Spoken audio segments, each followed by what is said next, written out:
estamos de vuelta con Elecciones 2013. Seguimos la conversación con la doctora Marcela Hernando. Doctora, bueno, sin duda que la gente al momento de la elección siempre inclina el voto por la propuesta de los candidatos, también por la cercanía que puedan tener. Y hay un tema que en el último tiempo es muy sensible en Antofagasta, que es el tema del hospital y la salud en general, el estado que está la salud pública.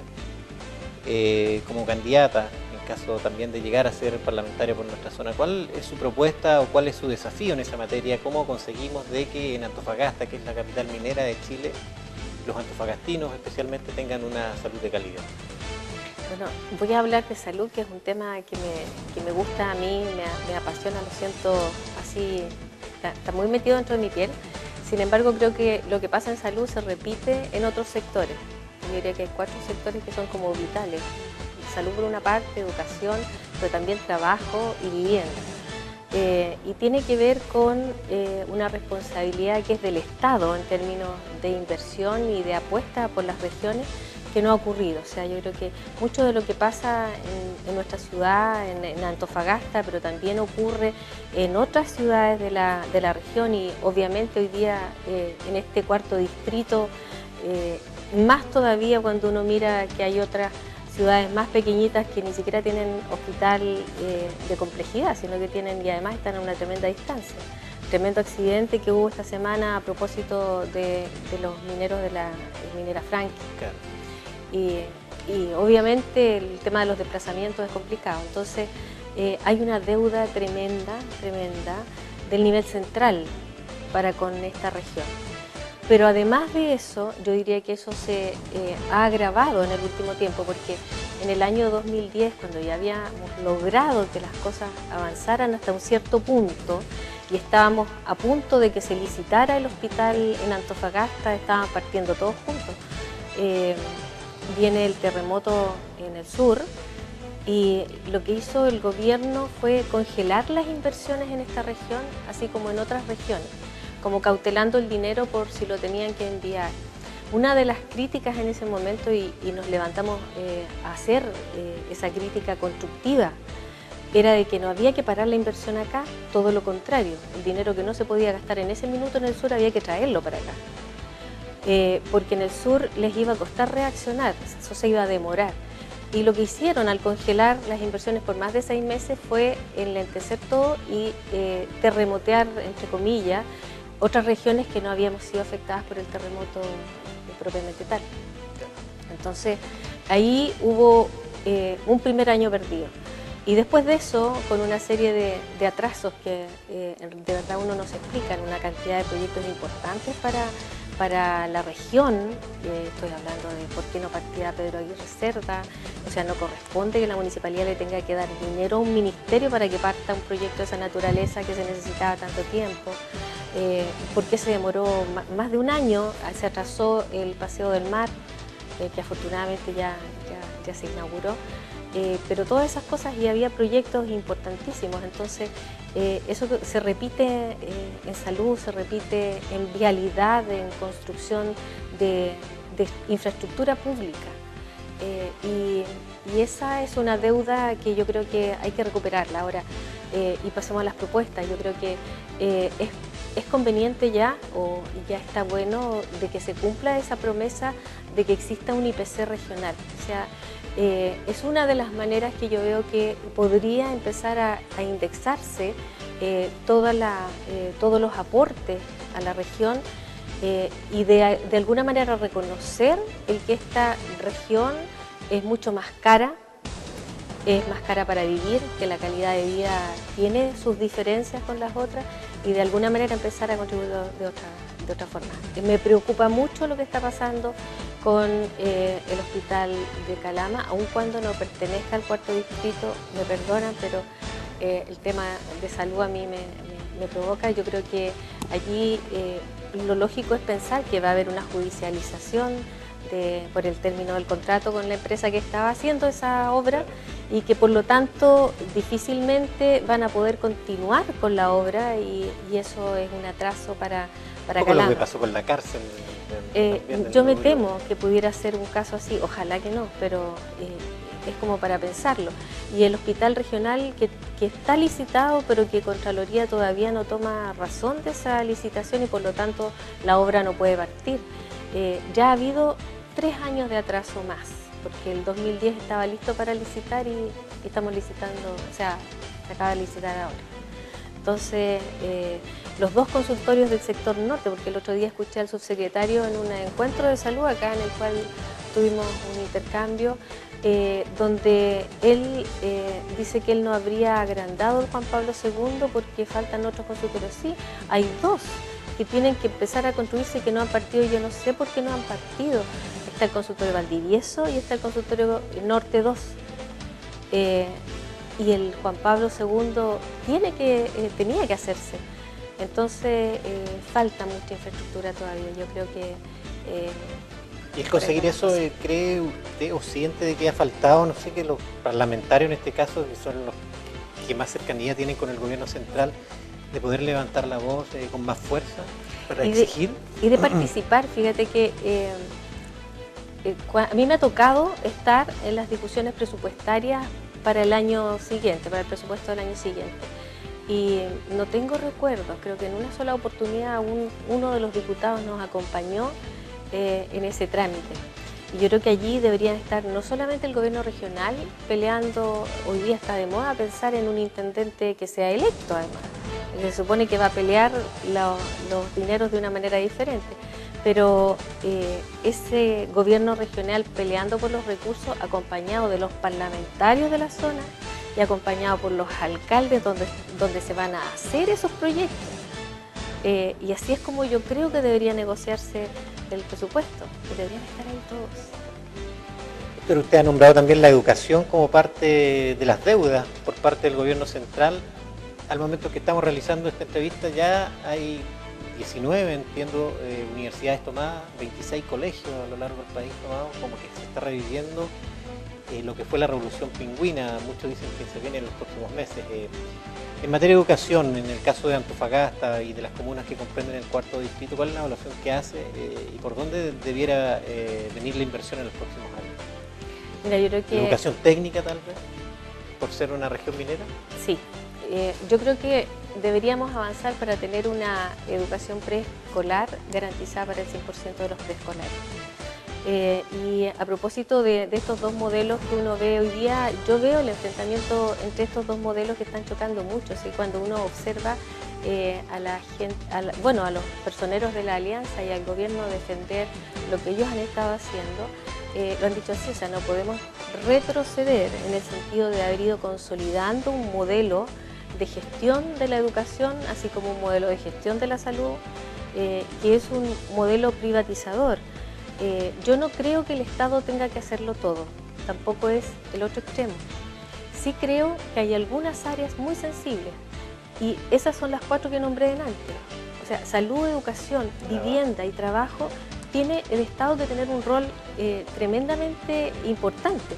Y en eso yo creo que tiene que garantizar la educación gratuita para todos aquellos jóvenes que se lo merezcan, o sea, que tengan méritos para estudiar una carrera y que sea gratuita y de calidad. Ahora, no significa que no pueda haber educación superior privada, pero no creo que corresponda que el Estado la subvencione. No creo que el Estado tenga que darle dinero a las universidades privadas. Y por lo tanto no creo en la subvención tampoco al portador, o que sea... no, tiene que asegurar calidad en universidades estatales donde todos los jóvenes que tengan méritos accedan. Ese es el modelo que yo me imagino, mixto, pero donde el Estado tiene un tremendo papel. Y lo mismo en educación secundaria, y ahí los liceos técnicos, a mí me da muchísimo gusto ver cómo los jóvenes hoy día tienen un discurso que es bastante esperanzador en términos de lo que quieren para ellos mismos. Sí me preocupa que también existen grupos que son menos propositivos y más bien son destructivos a lo que existe hoy día, pero tampoco uno observa por dónde va la cosa. El tema preescolar yo creo que es vital. Si un niño no aprende a leer bien, si no se le detectan sus problemas en una edad antes de llegar al kinder, ese niño va a tener dificultades de aprendizaje toda su vida. Y por lo tanto yo creo que hay que intervenir en muchos niveles, no solamente en algunos. Pero en nuestro ámbito, un tema que es recurrente en casi todos los candidatos, ¿cuál es su postura? ¿Usted está de acuerdo con una nueva constitución para nuestro país? Sí, yo creo que hay cosas en la Constitución que hay que corregir. Y de hecho, hoy día la ciudadanía está discutiendo una serie de temas que son de derechos constitucionales, que tienen que ver con cómo se constituye la familia hoy día y qué pasa con los derechos de los homosexuales, y etcétera. Entonces, es lógico que una constitución que tiene tantos años, con la evolución que ha tenido el mundo y los ciudadanos, hoy día sea revisada a la luz de cómo hemos cambiado como sociedad, de cómo hoy día miramos el mundo y lo que queremos para Chile. En ese sentido, yo creo que hay cambios urgentes, como son el binominal, que de alguna manera haría que la gente se sintiera un poco más representada, si es que pudieran elegir proporcionalmente, pienso yo, pero de todas maneras tiene que haber ahí un cambio. Y por lo tanto, yo creo que hay que buscarlo. Hay que buscar ese cambio. Los parlamentarios están para representar a aquellas personas que los eligen. Y si la mayoría de la ciudadanía piensa que hay que hacer un cambio constitucional, ese es un mandato para los parlamentarios que tienen que oír a esos ciudadanos que los eligieron. ¿Y la idea de una asamblea constituyente? Mira, yo no sé si la gente lo entiende. Lo entiende, claro. Lo entiende, y a lo mejor podríamos aprovechar este espacio como para hacernos algunas preguntas, porque yo también me hago las preguntas. Uno no tiene que dictar cátedra o decir yo pienso de esta determinada manera y todos tienen que pensar como yo. A ver, en Chile quienes cambian la Constitución son los senadores. Es el Parlamento el que cambia la Constitución. Y aquí se estaría haciendo un plebiscito para llamar a una asamblea constituyente que sería formada por una cierta cantidad, claro, no sabemos cuánto, de qué manera estarían representadas las regiones. Ahí tendríamos que ponernos a pelear, yo creo, no sé, a discutir quién nos va a representar a nosotros como Antofagasta. ¿Va a ser 1, van a ser 2, van a ser 10? ¿Quiénes son esos 10? ¿A quién representan? ¿Cómo nos representan? Y luego esa asamblea constituyente o esa constitución reformada de esa manera tiene que ir al Parlamento, tiene que ser legitimada. Entonces, no es un tema menor y yo creo que hoy día la ciudadanía tiene que discutirlo. Yo creo que me gustaría a mí saber cuántos de todos los habitantes están preocupados de ese tema. Yo creo que todos en alguna medida quieren cambiar la Constitución. Pero si eso es a través de una asamblea constituyente, no sé, yo creo que la ciudadanía no tiene muy claro cómo hacerlo. Yo creo que los parlamentarios deben escuchar ese mandato de cambio constitucional. Doctora, ya se nos ha ido el tiempo. Antes de despedirnos, quiero hacerle 2 preguntas. Una, en el ámbito del trabajo, que fue una de las 4 áreas que usted definió como importante, la educación, la salud, el trabajo y la vivienda. En materia de trabajo, somos una región minera, hay muchos trabajadores, casi todos en la gran minería. ¿Usted está por el fortalecimiento de la negociación colectiva? Y si, no sé, se siente partícipe de lo que es la realidad del trabajador minero, porque mucho se critica por los bonos, por la cantidad de dinero que ganan, pero la vida del minero es una vida muy dura. O sea, tiene inversión familiar, de tiempo con la familia que se pierde, las enfermedades que están afectando a los trabajadores mineros. Y en Antofagasta son muchos, casi todas las familias dependen de la minería. ¿Usted está por ejemplo, el fortalecimiento de la negociación colectiva, que ha sido un tema que ha sido más bien postergado en las últimas elecciones, que hay algunos candidatos que lo han propuesto, pero como que falta ese gran salto cualitativo para poner a Chile dentro de, no sé, fortalecer nuestros sindicatos, fortalecer a los trabajadores, darle más herramientas para una mejor calidad de vida? Yo creo que hay que hacer esos cambios. De todas maneras, hay que fortalecer la capacidad que tienen los trabajadores para negociar sus reivindicaciones de alguna manera, y no solamente desde el punto de vista de la remuneración. Vivir en Antofagasta, lo estábamos conversando, y hablo de Antofagasta como región, si bien es una región minera, es una región muy cara. Nos quejamos de que muchos de estos trabajadores de la minería no viven acá, sino que viven en otras partes. Eso tiene que ver también con la calidad de vida que tenemos acá. ¿Por qué tenemos esta calidad de vida? Tiene que ver también con la inversión pública que está disminuida en salud, está disminuida en educación, en vialidad, en una serie de otras cosas. Entonces, hoy día se requiere de verdad hacer una reestructuración de la legislación laboral. Yo creo que hay que ponerle allí mucho más cariño al tema del sueldo mínimo. Yo estoy absolutamente de acuerdo con que el sueldo mínimo debería partir de los 250. Y creo también que la cantidad de gente que hoy día gana el sueldo mínimo, que no es más del 15% a nivel nacional, podría ser perfectamente subvencionada por el Estado. Me parece más lógico eso, que estimularía el empleo, que el otorgar bonos compensatorios para esa pobreza, digamos. Me parece a mí que los compromisos que uno tiene que asumir como candidato tienen que ver con esto, es un compromiso con los trabajadores respecto de que se la va a jugar por este tipo de cambio y no tiene otra vuelta. Hoy día miro cómo los parlamentarios finalmente tienen que escuchar a los trabajadores y hacer un cambio también tributario que permita financiar todas estas cosas que hacen falta. Bueno, doctora, se nos ha ido el tiempo, nos vamos a seguir encontrando. Hay muchos temas que me gustaría preguntarle, pero el tiempo en la televisión es así de corto. Agradecerle lo primero su tiempo y bueno, sus palabras de despedida para toda la gente que nos está viendo en este momento.